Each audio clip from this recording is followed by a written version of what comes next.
জয় হিন্দ সবনমানি বিসকল RPF railway protection force constable আৰু এছআই ফালৰ পৰা যিখিনি পদ মুকলি কৰা হৈছে এই পদবিলাকৰ সিলেকশ্যন প্ৰচেছৰ ডিটেইলছ ভিডিঅ'ৰ জৰিয়তে ফুল ইনফৰমেশ্যনৰ কাৰণে আপোনালোকক জনাবলৈ বিচাৰিছো। সো ভিডিঅ'টো সম্পূৰ্ণৰূপে চাই থাকিব। যদিহে আপোনালোকে আমাৰ চেনেললৈ প্ৰথমবাৰ কাৰণে আহিছে তেতিয়াহ'লে চেনেলটো সাবস্ক্ৰাইব কৰি ল'ব আৰু এপ্লাই কৰা লিংক ভিডিঅ' ডেসক্ৰিপশ্যনত দিয়া আছে, গৈ পিনে আপোনালোকে RPF railway protection force constable আৰু এছআই পদবিলাকত আপোনালোকে এপ্লাই কৰিব পাৰিব। এছআই পদবিলাকত গ্ৰেজুৱেশ্যন কমপ্লিট হ'ব লাগিব আৰু কনষ্টেবল পদবিলাকত সিম্পল মেট্ৰিক পাছ কৰিলে আপোনালোকে এপ্লাই কৰিব পাৰিব, ল'ৰা ছোৱালী সকলোৱে। এই বিষয়ে আপোনালোকে গম পালে। এতিয়া মই আপোনালোকক সিলেকশ্যন প্ৰচেছৰ ডিটেইলছটো ফুল ইনফৰমেশ্যনৰ কাৰণে আপোনালোকক জনাবলৈ বিচাৰিছো। RPF railway protection force constable আৰু এছআই সিলেকশ্যন প্ৰচেছ। পেজ 1ত প্ৰথমতে আপোনালোকৰ কম্পিউটাৰ বিচাই টেষ্ট অনুষ্ঠিত হ'ব। CBT অনলাইন যোগেদি আপোনালোকে এক্সাম দিব লাগিব। তাৰ কাৰণে যদি ভালকে পঢ়িম বুলি ভাবিছে তেতিয়াহ'লে আপোনালোকৰ কাৰণে এখন বেষ্ট বুক লৈ আহিছে। এখন নাম হৈছে কিয়ন পাব্লিকেশ্যন জেনেৰেল নলেজৰ বাবে এখন বেষ্ট বুক। NCERT ফালৰ পৰা বহুত কুৱেশ্যন আপোনালোকে এই বুকখনৰ পৰা পাই যাব। এটা SSC GD কনষ্টেবল যিমানবিলাক এক্সামত কুৱেশ্যন আহিছিলে এইখনৰ পৰা বহু কুৱেশ্যন কমন পৰিছে। যদি এই বুকখন বাই কৰিব বিচাৰে তেতিয়াহ'লে আপোনালোকে অতি সোনকালে বুকখন বাই কৰি লওক। আৰপিএফ কনষ্টেবল আৰু এছআই বাবে এই বুকখন আপোনালোকৰ কাৰণে বহুত সহায় হ'ব। দুটা লেংগুৱেজত আপোনালোকে এই বুকখন পাই যাব, হিন্দী এণ্ড ইংলিছত।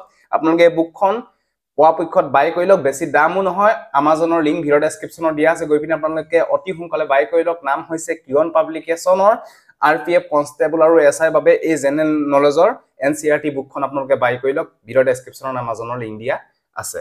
তাৰপৰা নেক্সট হৈছে আপোনালোকৰ পেজ 2তে আপোনালোকৰ physical efficiency test and physical measurement test অনুষ্ঠিত হ'ব।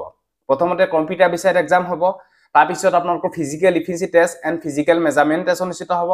তাৰপৰা নেক্সট 3 নম্বৰতে আপোনালোকৰ ডকুমেণ্ট ভেৰিফিকেশ্যন হ'ব আৰু 4 নম্বৰতে আপোনালোকৰ মেডিকেল এক্সামিনেশ্যন টেষ্ট অনুষ্ঠিত হ'ব। ইয়াতে আপোনালোকৰ ৰিটেন এক্সামত যিখিনি আপোনালোকৰ কম্পিউটাৰ বিচাইড টেষ্ট অনুষ্ঠিত হ'ব, যিখিনি আপোনালোকৰ সাব ইন্সপেক্টৰ ভেকেন্সি আছে সেই ভেকেন্সিখিনি কুৱেশ্যনবিলাক আপোনালোকৰ গ্ৰেজুৱেশ্যন লেভেলৰ ভেকেন্সি গ্ৰেজুৱেশ্যন লেভেলৰ কুৱেশ্যন আপোনালোকে দেখিবলৈ পাব। আৰু যিখিনি কনষ্টেবল লেভেলৰ ভেকেন্সি মুকলি কৰা হৈছে সেইখিনিত আপোনালোকে 10 মানে মেট্ৰিকৰ লেভেলৰ কুৱেশ্যনৰ প্ৰশ্ন আপোনালোকে দেখিবলৈ পাব। এইটো বিষয়ে আপোনালোকে গম পালে। টোটেল টাইমিং দিয়া হ'ব 90 মিনিট আৰু মাৰ্ক থাকিব 120 মাৰ্কছ। প্ৰত্যেকটো কুৱেশ্যনতে আপোনালোকে 1 মাৰ্ককে আপোনালোকে দেখিবলৈ পাব।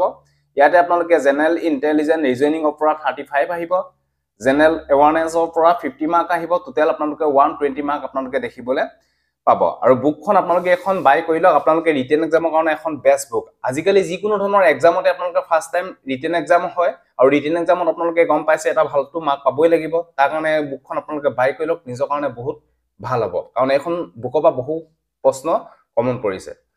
তাৰপৰা নেক্সট ফিজিকেল ইফিচিয়েন্সি টেষ্টত আপোনালোকৰ ৰানিং হ'ব।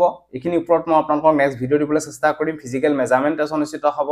এই বিষয়ে আপোনালোকক নেক্সট এটা ভিডিঅ' দিবলৈ চেষ্টা কৰিম। যদি আপোনালোকে নিজে চাব বিচাৰে তেতিয়াহ'লে ভিডিঅ' ডেসক্ৰিপশ্যনত ফুল ডিটেইলছ দিয়া আছে, আপোনালোকে এবাৰ চেক আউট কৰি ল'ব। হাউ টু এপ্লাই, যদি এই পদবিলাকৰ প্ৰতি ইণ্টাৰেষ্ট হয়, যদি এপ্লাই কৰিব বিচাৰে তেতিয়াহ'লে আপোনালোকে অতি সোনকালে এপ্লাই কৰি লওক। এপ্লাই কৰা লিংকসমূহ আপোনালোকে পাই যাব। আৰু ফুল নটিফিকেশ্যনৰ PDF-খন আপোনালোকে যদি চেক আউট কৰিব বিচাৰে তেতিয়াহ'লে ভিডিঅ' ডেসক্ৰিপশ্যনৰ লিংক দিয়া আছে, আপোনালোকে ধুনীয়াকৈ PDF-খন ডাউনলোড কৰি আপোনালোকে পঢ়ি যাব পাৰিব। সবলমানি বিসকল আৰপিএফ ৰেলৱে প্ৰটেকশ্যন ফ'ৰ্চ কনষ্টেবলৰ ফালৰ পৰা 4660টা পদ মুকলি কৰা হৈছে। তাৰে প্ৰায় 4200 কনষ্টেবলৰ কাৰণে ভেকেন্সি আপোনালোকে দেখিবলৈ পাব। সো এইটো আছিলে। যদি ভিডিঅ'টো ভাল পালে সকলো বন্ধু বান্ধৱীকে যাতে ভিডিঅ'টো শ্বেয়াৰ কৰি যাতে সকলোৱে গম পাওক। সজিলে বাই, জয় হিন্দ, বন্দে মাতৰম, জয় অসম, ধন্যবাদ।